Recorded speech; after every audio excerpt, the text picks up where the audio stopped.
Hola, hola, ¿cómo están? Espero que muy bien. Bienvenidos a otro capítulo de Inevitable Pelotudez, un podcast que traspasa la cancha de fútbol. Y hoy es nuestro 10º capítulo, muy interesante, no tan entretenido desde el punto de vista de los recuerdos bonitos, pero sí muy interesante. Vamos a analizar los 5 peores partidos que haya jugado la generación dorada, que simplemente da cuenta de que son jugadores de fútbol y en el fútbol se puede tener todo tipo de resultados. ¿Cómo está, Iván? Un gusto saludarte. Hola a todos y todas, también un gusto estar de nuevo en nuestro 10º capítulo. Y sí, es un capítulo que quizás no va a ser muy agradable, pero como decías tú, nos recuerda un poco que son seres humanos, que no todo es color de rosa en esta generación y que estos momentos también les sirvieron a ellos para aprender, para levantarse y salir fortalecidos. Así que nunca está de más recordar estos momentos. Claro, y como no todo es ganar, también vamos a adentrarnos a una historia muy interesante de la selección chilena, pero no de la actual o de los últimos 10 años, sino como ya escucharon hace algunos capítulos, vamos a adentrarnos en nuestra sección de mundiales, Chile en los mundiales, y hoy vamos a entrar en el Mundial de 1950. ¿La pelota se mancha o no? Ahora comienza Inevitable Pelotudez, un podcast donde Iván Lizana y Vicente Vázquez te contarán historias que traspasan la cancha. Política, género, cultura, nada de esto es ajeno al fútbol.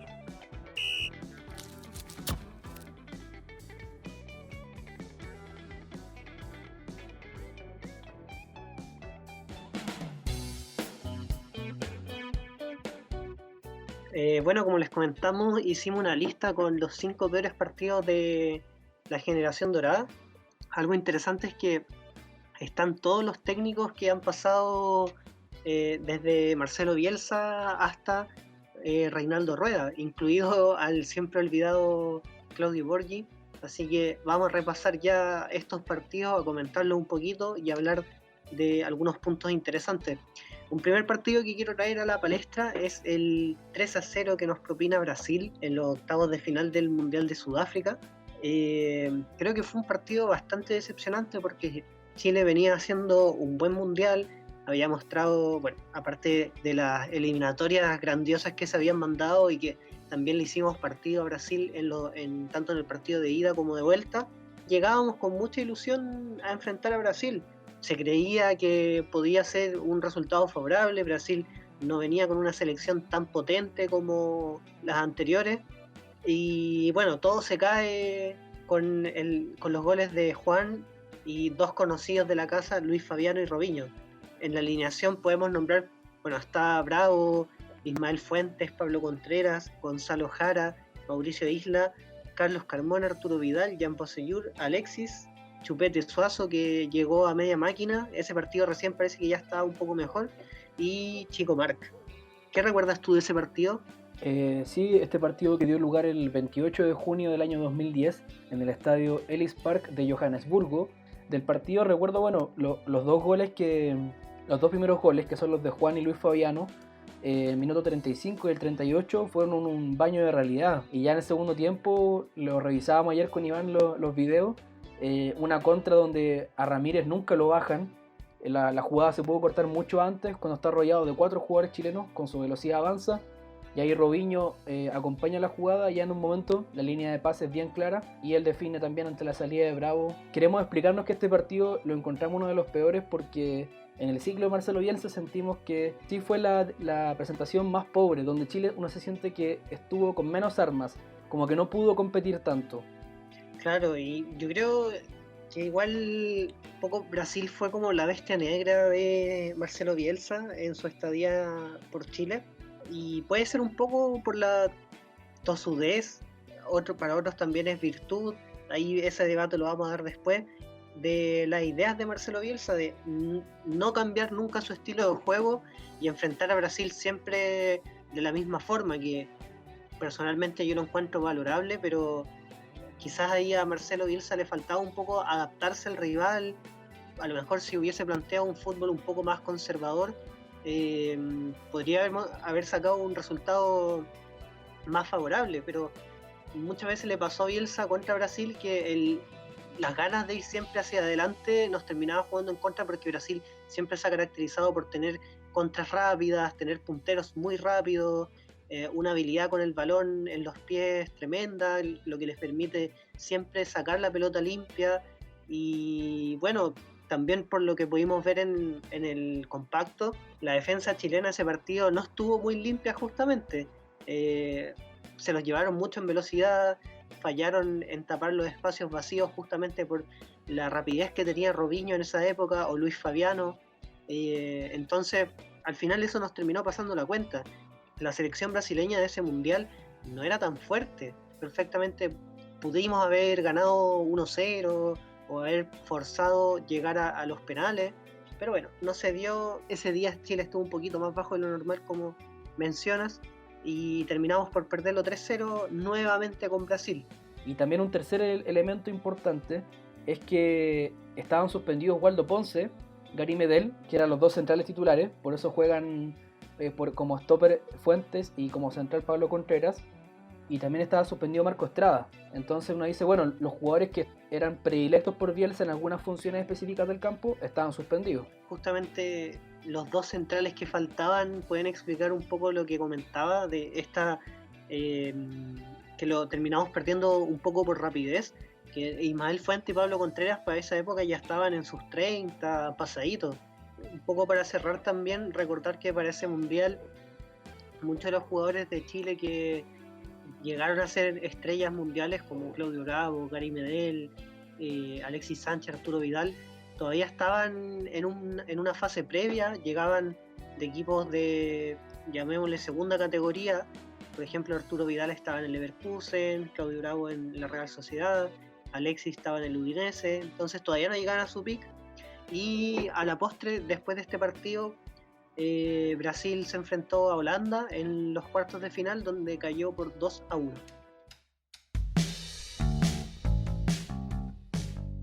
Pasemos entonces al segundo partido, al segundo mal recuerdo de Boca de este capítulo. Un año y medio después, el 11 de noviembre del 2011, era el día de la mala suerte, porque en el Estadio Centenario de Montevideo, Chile jugaba por la cuarta fecha de las clasificatorias al Mundial de Brasil 2014.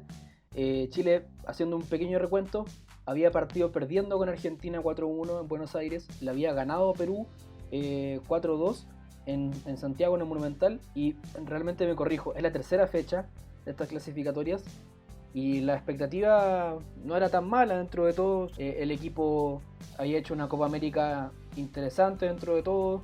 Chile en esa Copa América, por ejemplo, había empatado con Uruguay, haciendo un buen partido y llegando incluso más al arco.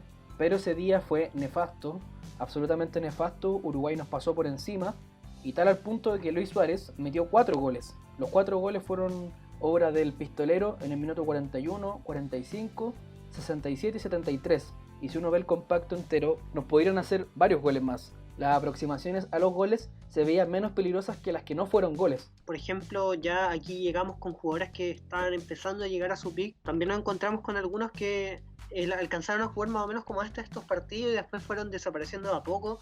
Por ejemplo, en la defensa teníamos una línea de 3 compuesta por Marcos González, Waldo Ponce y Pablo Contreras, que ya estaban dando ya lo último que les quedaba.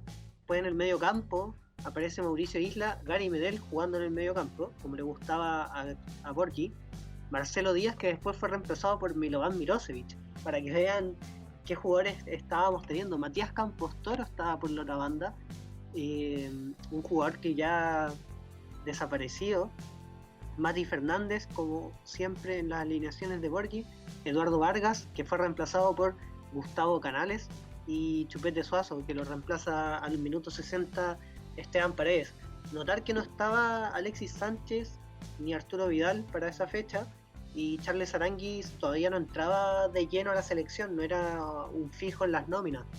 Algo importante que tenemos que recordar es que justo antes de esa doble fecha, si uno empieza a pensar, bueno, ¿por qué uno aparece como opción Carmona, Valdivia, Bocellur, Jara, ni Vidal? Es por el bautizazo, si algunos recuerdan, la famosa jornada de indisciplina que termina marcando un antes y un después en la era de Claudio Borgi. Más o menos un año después deja la selección chilena. Finalmente eso le costó el puesto, ese quiebre con los jugadores a partir de cortar a los 5 que habían incurrido en esa fiesta justo en periodo de concentración. Sí, fue justo después de este hecho que tú mencionas que el proceso de Borghi ya se empezó un poco a ir a fondo. Después de eso le costó mucho recuperarse a Claudio Borghi, que no tan solo sufrió un quiebre con los jugadores, sino que también ante la opinión pública se vio muy mal porque en cierto modo el público, el fanático chileno y los periodistas también se habían acostumbrado a este rigor, a esta disciplina que imponía Marcelo Bielsa, y después con Claudio Borghi se empezó a proyectar una imagen totalmente distinta. Se veía el amigo parrillero, salían estas noticias de los bautizazos, entre otros hechos que se dieron en su época. Así que ahí un poco la selección pasó por una etapa negra que el periodismo chileno tiende a olvidarla un poco. Sí, lamentablemente el Borghi queda un poco al costado cuando uno habla de esta generación dorada de unos 10 años. Nadie menciona el proceso de Borghi entre medio, y yo creo que en parte es porque nos gusta olvidar las cosas malas. Una vez, bueno, le he escuchado varias veces a Borghi decir que cuando él tomó la decisión de marginar a estos jugadores, le dijeron, pero ¿por qué me sacáis si ha pasado antes? Y ahí deja entrever, ahí está la versión de Claudio Borghi, que en procesos anteriores sí hubo episodios de indisciplina, solo que no se supieron, no se comunicaron.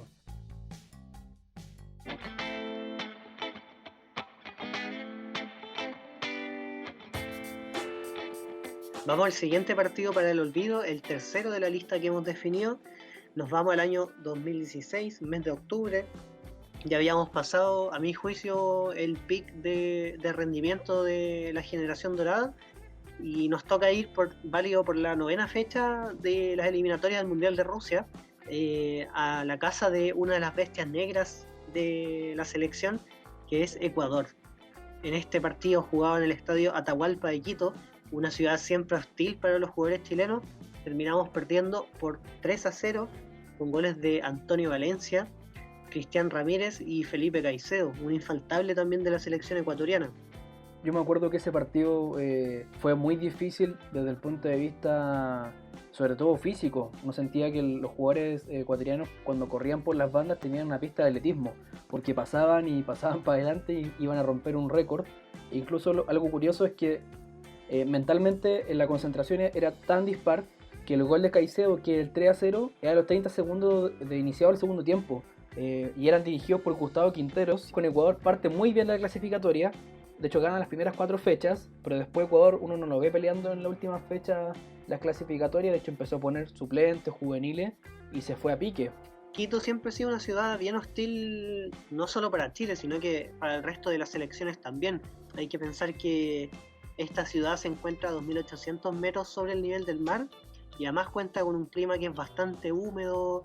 Es un estadio, una cancha muy grande también, se nota al tiro cuando uno la ve por la pantalla, y a eso agrégale también que los jugadores ecuatorianos, por su biotipo, por su forma física, llamémosle, son muy rápidos también. Sí, usualmente suelen destacar por tener laterales o carrileros que son muy rápidos, que te logran ganar muy bien la banda. Eso sumado a una ciudad donde se te va el aire, se te va el oxígeno, perdón, pucha, termina mucho pasando la cuenta. De hecho, este partido fue con Pizzi. A Ecuador nunca le hicimos partido allá en Quito o en Guayaquil, en cualquiera de los lados que se jugara. Chile se ha podido aclimatar a la altura de La Paz porque es una altura, digámoslo, los momentos donde juegan, una altura seca, por decirlo de algún modo. Cuando se van a aclimatar a Calama se hace más fácil, pero aclimatarte a la altura, más calor, en un clima como el de Chile es imposible. De hecho, cuando tú explicabas lo de los carrileros y los laterales, es preciso porque justamente los primeros 2 goles llegan así. Se desborda por una banda, Chile se ve superado por una y le entran el gol por la otra. A Chile lo estaban entrando por todos lados. Y finalmente un poco la demostración táctica de cómo se habían planteado los partidos por parte de Quintero, por parte de Pizzi, porque ya la alineación de Chile contaba, bueno, siempre con Bravo en el arco, ya era una línea de 4. Los otros 2 partidos ya estábamos mencionando una línea de 3 defensores con 2 carrileros volantes, y en este caso eran una línea de 4 compuesta por Mauricio Isla como lateral derecho, los centrales Enzo Rocco y Gonzalo Jara, Eugenio Mena como lateral izquierdo, Marcelo Díaz como volante central, Charles Aranguis, Pedro Pablo Hernández, Arturo Vidal, Eduardo Vargas y Alexis Sánchez. Ahí uno piensa por qué habrá optado Pizzi por un 4-4-2. Yo lo entendía en ese momento un poco para contener. No pudo contener el avance por las bandas, no pudo contener a Ecuador y puso muchos volantes centrales y no tanto, por ejemplo, un doble tándem, que sí le funcionó en la Copa América Centenario cuando ponía un Isla Fuenzalida, un Bocellur Alexis. Fue un equipo más bien centralizado desde el punto de vista táctico que fue muy superado por las bandas. También después de la Copa Centenario con Pizzi, Chile ya empezó a tambalear un poco en cómo estaba jugando. Después, bueno, la Copa Confederaciones fue ahí un oasis, creo yo, donde nos mandamos muy buenos partidos. Pero después de este partido que perdemos con Ecuador, ahí fue cuando caímos al 6º puesto de la tabla clasificatoria. Es decir, ya después de este partido quedábamos en posiciones que no clasificaban a la Copa del Mundo. Entonces, evidentemente tuvo sus consecuencias este partido porque después nos costó recuperarnos. De hecho, volvimos a estar en zona clasificatoria recién 3 partidos después. Y ahí logramos tomar el 4º puesto. Y bueno, ahí todos saben cuál fue el desenlace de la historia. Creo yo que con Pizzi ya fuimos perdiendo un poco la fisonomía del juego, de repente no se entendía muy bien a qué quería jugar.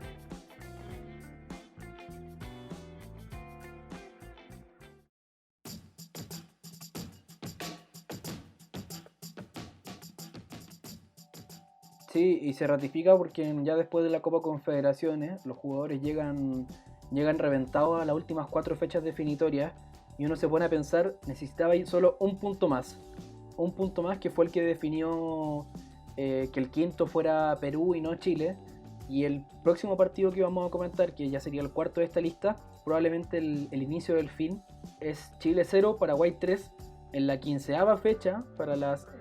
me gusta que Iván tomó el término eliminatorias, pero bueno, las eliminatorias de Rusia 2018, en la 15ª fecha, Chile jugaba de local en el Estadio Monumental el 31 de agosto del 2017 y fue un partido rarísimo porque se esperaba mucho, juegas de local, debería sacar un buen resultado, Chile venía a las Confederaciones y yo me acuerdo que en el ambiente estaba nadie se veía fuera de Rusia, a pesar de la muy discreta y hasta pobre, diría yo, clasificatoria que se venía haciendo hasta el momento, con el bagaje que habían traído estos jugadores, que era bicampeón de América, lo decían en su discurso algunos de ellos, de soberbia, y se notaba en ese discurso, era un poco ese el ambiente que yo percibía, y ese partido parte con un autogol rarísimo, yo diría hasta un autogolazo de Arturo Vidal, en un centro al área chilena. Bravo queda sin nada que hacer, la metió al ángulo creo. Después Víctor Cáceres en el minuto 55 y metió el segundo gol, balde de agua fría, recién iniciado el segundo tiempo y ya la posibilidad de darlo vueltas se hace compleja. Y ya después, a partir de arroparse bien atrás y meter buenas contras, Richard Ortiz en el minuto 93 selló la goleada paraguaya, que finalmente no le sirvió mucho a la selección albirroja, pero a Chile lo condenó porque pierde con Bolivia en La Paz 1-0, ya después le gana a Ecuador 2-1 en la penúltima fecha, y todos sabíamos que esa clasificatoria terminaba definiendo en Brasil, y no podía llegar a Brasil teniendo que clasificar, tenía que llegar clasificado. Entonces este partido yo creo que fue clave, si lo hubiese empatado, estaba ya dentro de Rusia. Sí, y esa eliminatoria, el final fue bastante infartante, porque por ejemplo al partido con Paraguay, una vez que lo perdemos, llegábamos en el 4º puesto, es decir, veníamos clasificando.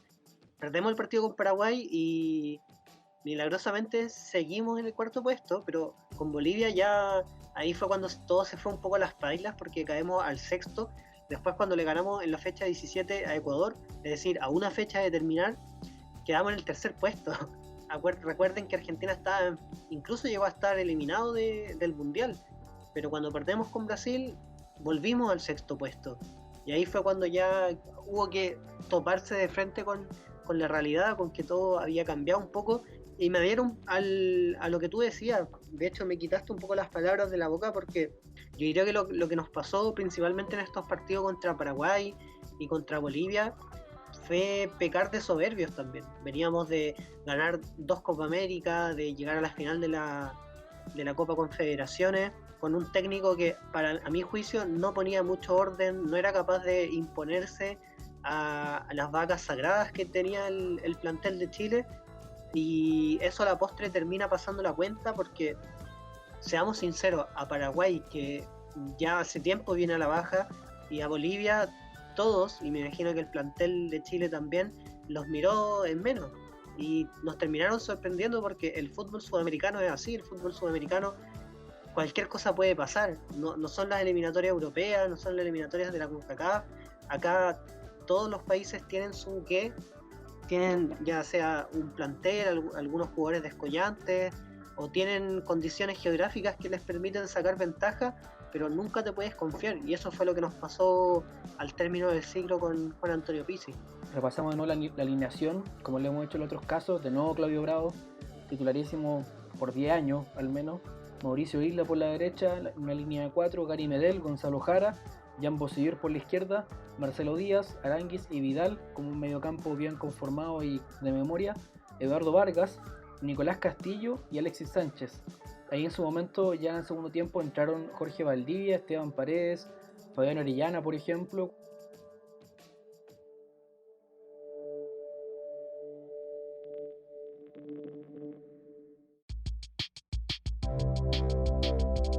Pasemos al siguiente partido, que es un recuerdo todavía más vivo y yo diría todavía más, que nos provoca más ira, más rabia aún, que es el partido válido por las semifinales de la Copa América 2019 contra Perú, que terminamos perdiendo 3-0. Este partido fue un déjà vu del amistoso que jugamos en Miami el año 2018, donde fue un partido bastante similar. Yo creo que Perú en específico hace rato nos venía tomando el pulso y pasándolo ya. Según recuerdo, desde el 2015 más o menos, el partido Copa América acá en Chile, que Perú nos viene haciendo muy buenos partidos. Además, yo me saco el sombrero también frente a la selección peruana porque ellos han sido capaces de dar un proceso bastante largo con el Tigre Carecas. Él lleva más o menos 5 años al mando de la selección. Ha pasado por semifinales de Copa América, finales de Copa América, un mundial. Lo único que ha hecho ha sido mejorar aún el juego que tiene Perú, y se ha notado. O sea, Chile ya venía un poco a la baja con un Reinaldo Rueda que simplemente no ha sabido sacarle la foto al equipo, y Gareca ha planteado un equipo rápido que juega directo, con carrileros muy rápidos también, y bueno, eso hizo al final que nos pasaran por encima. Sí, en ese partido que se jugó el 3 de julio de 2019 en el estadio Arena do Grêmio de Porto Alegre, pero uno sentía que Perú estaba jugando en una losa, que estaba jugando en una cancha de baby fútbol. No habían hecho el partido con la fuerza y con la agresividad que Perú sí lo hizo, y finalmente yo creo que fue algo que marcó la diferencia en la concentración, y a pesar de que Chile llega varias veces al arco, uno sentía que a Perú no le podía quitar la pelota, y Perú siempre se sintió cómodo en la cancha, y en cambio Chile no. Y ese equipo que formó, ya tenemos a Gabriel Arias en el pórtico, y que le costó mucho, sobre todo el segundo gol, que sale muy, muy lejos del arco, y la jugada termina en gol después de un centro donde nadie está atento a la marca, y ahí no es culpa solamente de Arias. Bueno, él estaba en el arco, que había hecho una muy buena campaña en Racing, Mauricio Isla, Gary Medel, Guillermo Maripán. Ahí hemos visto que el que se ha mantenido en el tiempo es Gary Medel, y van cambiando el central izquierdo. Jan Bosellur, Eric Pulgar, que reemplazaba a Marcelo Díaz en el puesto, Charles Aránguiz, Arturo Vidal, José Pedro Fuenzalida, Eduardo Vargas y Alexis Sánchez. Sí, un medio campo chileno que había sacado bastante aplauso en los partidos que se habían jugado, especialmente en el partido contra Colombia. Recuerdo mediocampo bastante sólido, con muy buen toque, con un juego aprendido bien de memoria. Más allá de que sienta que Rueda, hasta el momento en que estábamos sacando este capítulo, no le ha podido encontrar la vuelta al equipo. De hecho, no ha repetido tantas formaciones, usualmente cambia algunas piezas, pero hay jugadores ahí que brillan por sí solos, como Charles Aránguiz, Arturo Vidal, Eric Pulgar, que yo creo que esa fue la copa un poco de consolidación de él en la selección, donde se hizo que no extrañáramos tanto a Marcelo Díaz, Pero yo creo que un poco también llegamos con una parada de mirar en menos a Perú también, que eso se da siempre, y los jugadores ya venían con un rendimiento un poco más a la baja.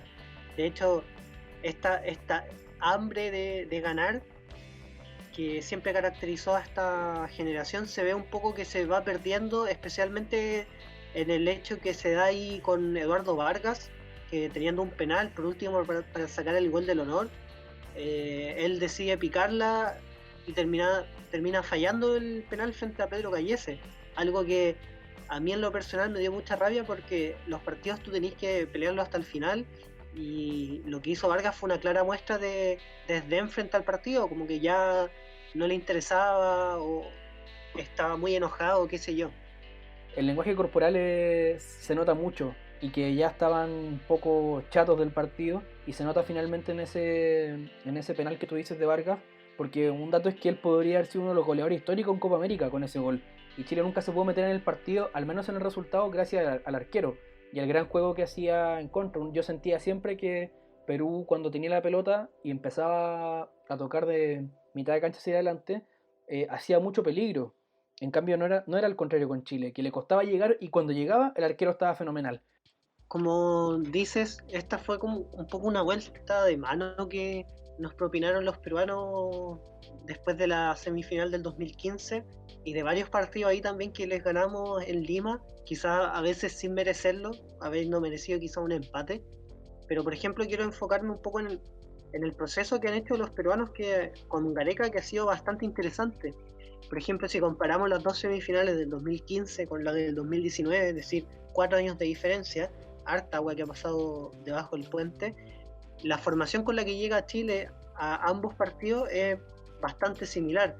Perú el 2015 llega con un equipo, perdón, el 2019 llega con un equipo que es tiene una columna vertebral que es similar a la con la que juega el 2015. Por ejemplo, está Pedro Gallese, Paolo Guerrero, nos encontramos también a André Carrillo, que han mantenido un poco este espíritu de la selección peruana, también Cristian Cueva, pero también encontramos jugadores nuevos como Abraham, está Trauco, está Tapia, Yoshimar Yotun también, jugadores que han sido claves en el nuevo proceso peruano. Por ejemplo, gracias a estos jugadores Perú llega al Mundial del 2018, llega a la final de la Copa América, y ahí vemos que hay una mixtura entre jugadores que marcan una columna vertebral de un proceso y jugadores que se van añadiendo, algo que quizá a Chile le ha faltado. Seguimos teniendo más o menos como la misma formación desde la Copa América desde el Mundial del 2014, así que eso quería dejar un poco sobre la mesa. Así terminamos entonces este tema macro, tema principal, donde repasamos amargamente partidos muy olvidables que dejaron una huella muy, muy fea, muy negra en nuestros recuerdos de la selección, pero finalmente hace que el fútbol sea lo que es. Las generaciones, los grandes equipos tienen de todo en su recorrido de historia del fútbol, pero ahora vamos a pasar a la sección del día de hoy, que es la participación de la selección chilena de fútbol en el Mundial de Brasil 1950.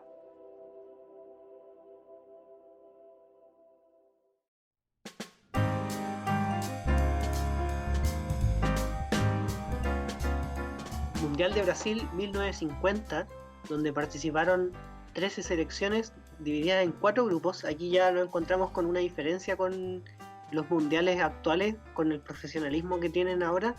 En este mundial hubo 2 grupos con 4 equipos, un grupo con 3, y el último grupo, el número 4, tuvo solamente 2 equipos.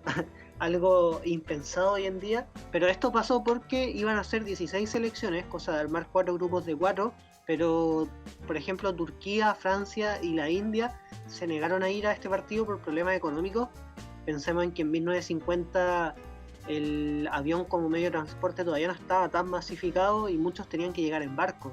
De hecho, la misma selección chilena se moviliza algunos tramos también en barco, no lo hacen totalmente en avión. También como dato freak, este es el primer mundial que se juega después de la Segunda Guerra Mundial. El último mundial había sido el año 1938 y se retoma en Brasil el año 1950. Y para aportar el contexto, el grupo que le tocó afrontar a Chile, tuvimos, como siempre en los mundiales, la mala suerte de enfrentar a dos grandes del fútbol mundial. El sorteo nos emparejó con España, Estados Unidos e Inglaterra. Sí, pues de hecho, como solamente el mejor de cada grupo pasaba a semifinales, Uruguay juega solo el partido con Bolivia y les gana 8-0. Entonces, también ahí se da un factor suerte dentro de todo, que es que te toque el grupo de dos, ganar tu partido y estáis listo. Y justamente en la primera fecha de este mundial donde se conoce la imagen más recordada del maracanazo en el partido final, y decimos partido final y no final porque lo vamos a explicar después. En la primera fecha para Chile se jugó el 25 de junio de 1950 en el Estadio Maracaná de Río de Janeiro, y Chile pierde 2-0 contra Inglaterra con goles de Stan Mortensen en el minuto 39 y de Bill Mannion en el 51, así que fueron golpes duros para esa selección, pensando en que te toca un gol justo antes de que termine el primer tiempo y recién empezado el segundo. En el segundo partido Chile pierde 2-0 contra España con goles de Stanislao Basora y de Telmo Zarra, en un partido que se vuelve a repetir varias décadas después, pero con el resultado inverso. La tercera fecha se da un hecho hasta ahora histórico, porque es la victoria más abultada de Chile en una Copa del Mundo, que fue el partido contra Estados Unidos, donde la selección nacional ganó 5-2 el 2 de julio de ese año, con goles de Jorge George Robledo, que abrió la cuenta, después la aumentó Atilio Cremacci, ahí descontó Estados Unidos con Frank Wallace y llegó a empatar con Joseph Maca, ya en minutos consecutivos, recién empezado el segundo tiempo, y ya después Chile sentó la diferencia con Andrés Prieto, histórico jugador de la Universidad Católica, repitió Cremacci para el 4-2, y ya cuando quedaban 8 minutos para el término del partido, un conocido después como futuro entrenador de la selección, Fernando Riera, anota el 5-2 en el estadio que se le conoce como Isla del Retiro en la ciudad de Recife. Dentro de los jugadores estrellas de esa selección encontrábamos a un joven Sergio Livingston, quien era el arquero y capitán de esa selección. Por otro lado teníamos a Jorge Robledo, que ya lo denunciamos, quien tenía el estatus de ser el único jugador de esa selección que militaba en el extranjero, siendo por aquel entonces el histórico delantero del Newcastle, que ganó la FA Cup en el año 1950-51 y en la temporada 51-52, en un gol que es retratado posteriormente por John Lennon en la portada del disco Bridges and Walls.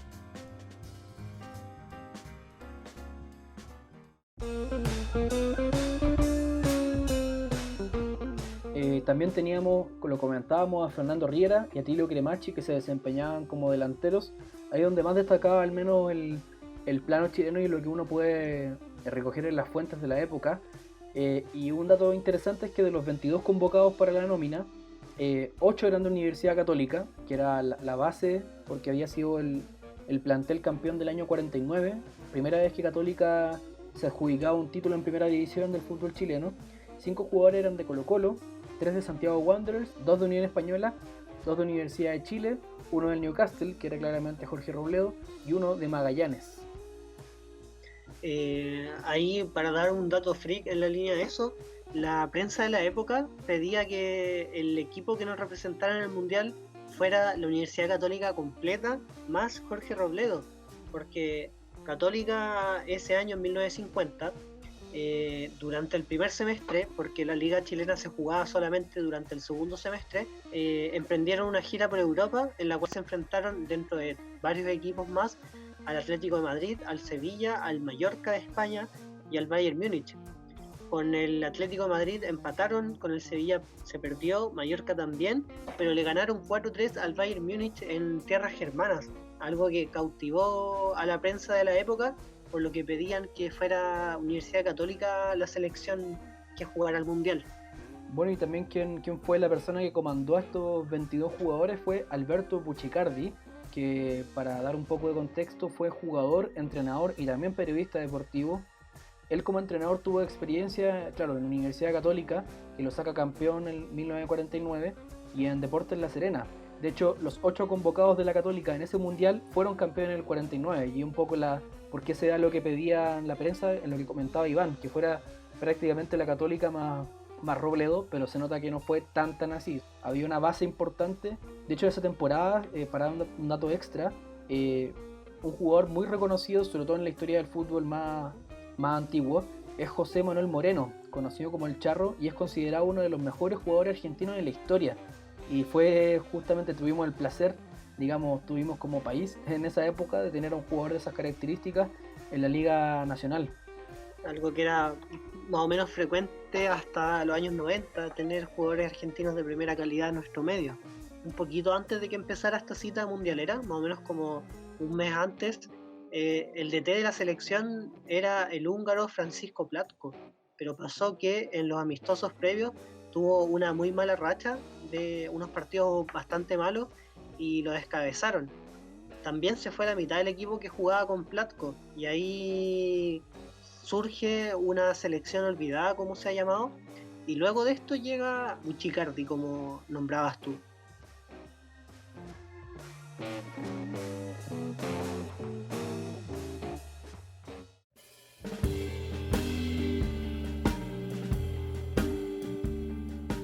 Hay un dato interesante desde el punto de vista táctico que nos puedes comentar.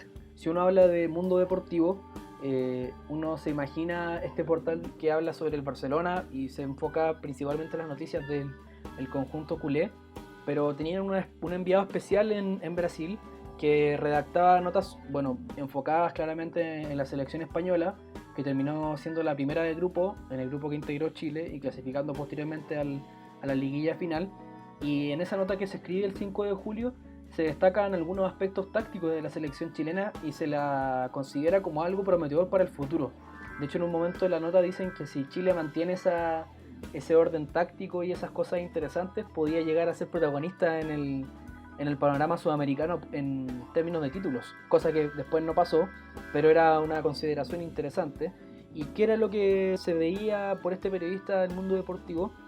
Era que el entrenador Buccicardi experimentaba de un fútbol directo con pases que eran intentados desde el centro de la cancha, en el fondo para romper la línea contraria de los tres centrales que tenían los equipos europeos con el sistema WM, y en el fondo era una especie de dogma de no intentar jugar el balón para los costados, no abrir la cancha. Y alguien podrá decir, bueno, ¿qué es la WM? Es un sistema táctico que fue diseñado por Herbert Chapman, el entrenador del Arsenal en la década de los 20. Se trataba de un 3-2-2-3. Y ahí ustedes pueden ver en un dibujo que el 3 y el 2, que serían los primeros tres centrales, y los dos medios hacen una W, y después el posterior 2 y el posterior 3 hacen una M, que era justamente para hacer un equipo mucho más compacto, porque antes los equipos jugaban con 2 defensas, 2 medios y 6 delanteros. ¿Y qué significa esta WM en cierto punto de vista histórico? Es la primera revolución táctica pensando en un fútbol más defensivo, porque se empieza a hacer más compacta todas las áreas de la cancha, y en el fondo lo que destacaba esta nota del mundo deportivo era que el estilo de juego de Buccicardi era más europeo. Sí, y un dato freak que nos quedaba rezagado es que la victoria frente a Estados Unidos por 5-2 fue la última victoria que tuvo Chile en mundiales fuera de casa hasta el partido contra Honduras. Es decir, tuvieron que pasar 60 años para que volviésemos a ganar en mundiales. Sí, y para hacer un poco de contexto de cómo terminó ese mundial y por qué hablábamos de que no era una final y si era un partido final, y estas reglas de tener una liguilla final solo fueron adoptadas para este mundial y fueron la primera y la única vez que en los mundiales su etapa final se jugara con un cuadrangular o una liguilla para definir al campeón y no con instancia de eliminación directa. Y en esta participaron, por ejemplo, claramente Brasil, Uruguay, España como conocíamos en el grupo con Chile, y también Suecia, que eliminó a una favorita que era Italia, pero Italia, si uno recuerda, justo el año 49 ocurre una tragedia donde se mueren varios jugadores del plantel del Torino, que es el rival de la ciudad de la Juventus en Turín, y el Torino tenía básicamente 10 de los 11 jugadores de la selección italiana eran del Torino, y la selección, justamente por la tragedia aérea, viaja en barco, llega reventada en cansancio y claramente no puede rendir en ese mundial. Hay un dato freak. Justo tocó que el último partido lo jugaba en Brasil con Uruguay, entonces Brasil empatando o ganando era campeón y Uruguay solamente ganando era campeón. Y Brasil en el segundo tiempo parte ganando en minuto 47 con gol de Freasa, pero ya después, pasado los 20 minutos del segundo tiempo, Uruguay empata con el gol de Juan Alberto Chiafino, y ya después a 10 minutos del final, Alcides Gigia, ya emblema del fútbol uruguayo, le da la vuelta al partido y Uruguay silencia el Maracaná, silencia Brasil, le hace una herida profunda en su corazón deportivo y provocan, por ejemplo, que Brasil cambiara la vestimenta blanca. Brasil no era la verde amarela en ese entonces, jugaba de blanco. Un poco también para dar el contexto histórico, porque nos gusta ver el fútbol en su contexto.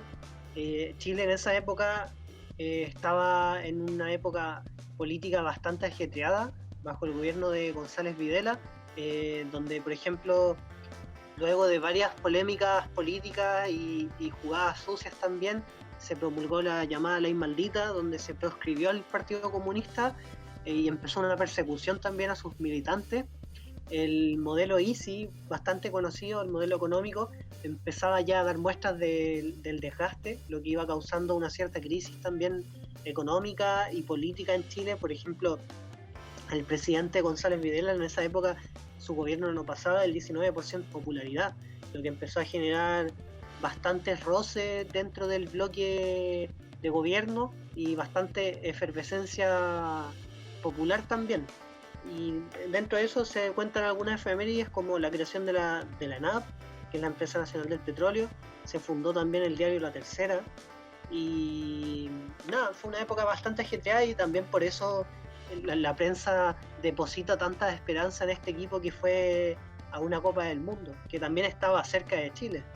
Claro, en ese año, en unos meses antes del Mundial, hubo una huelga general que obligó a González Videla a cambiar su gabinete, por ejemplo, y que fue una de las aristas que terminó bajando la popularidad del Partido Radical, y termina González Videla siendo el presidente del Partido Radical con la famosa Ley Maldita. Y por lo otro que se le conoce también es porque desarrolló la provincia de Coquimbo, porque él nació en La Serena y él promulgó el Plan Serena, que era básicamente mejorar las ciudades.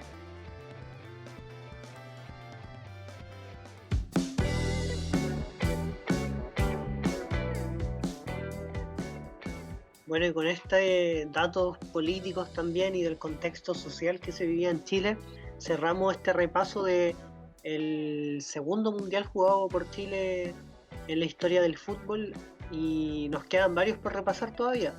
Se vienen buenas sorpresas ahí comentando los mundiales chilenos. Sí, es un ejercicio muy valioso recabar la historia, tanto reciente como hicimos con los 5 peores partidos de la generación dorada, como también recordar qué pasó hace ya 70 años en el Mundial de 1950, los grandes jugadores, resultados históricos y el ambiente de lo que se vivía también en esa época en Chile. Así que esperamos que les haya gustado mucho este capítulo.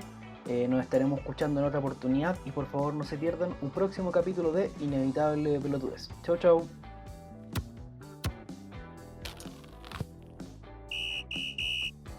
El tercer tiempo ya terminó, pero siempre habrá temas para conversar sobre el deporte rey. No te pierdas el próximo capítulo de Inevitable Pelotudez, donde Iván Lizana y Vicente Vázquez traerán más historias que traspasan la cancha de fútbol.